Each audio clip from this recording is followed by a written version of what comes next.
So you just came into the office, went to your SharePoint site, and saw this. Your site is broken. It looks like it's not there, but you know it is. This happens often, and the fix is so easy.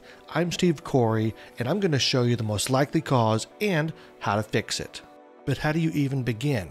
You can't get to your site, so how are you going to fix it? First, we're going to go and see if the site's actually broken. To do that, we're going to bypass any user-generated page. Anything in site pages, skipping it all. We're going straight to the system pages. Those are there all the time. You can't delete them. Site content, site settings, those are what I mean by system pages. So we're going to go to a site that is working, then we're going to go back into a broken site. So I'm on a site that's working. From here, we're going to go into site contents.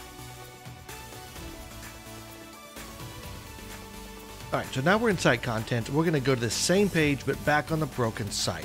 We can do this just by changing this portion of the URL.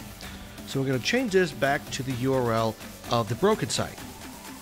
And now we're in site content on the broken site. So what could have happened is the homepage for the site could have been deleted. Someone could have been cleaning up site pages and maybe just accidentally deleted the homepage. Maybe that was you. This is an easy fix. I can see here that site pages doesn't have any files in there, so we know the homepage is gone. Dead giveaway right here. And if you're getting value from this video, please click thumbs up. It would really help me a lot. Let's go into the recycle bin.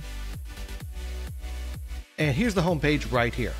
Home.aspx is the default homepage on a SharePoint site. So we could just click on this, hit restore, and now we'll check the homepage and see if it's working again.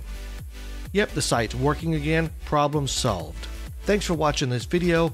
Please click subscribe for more content like this.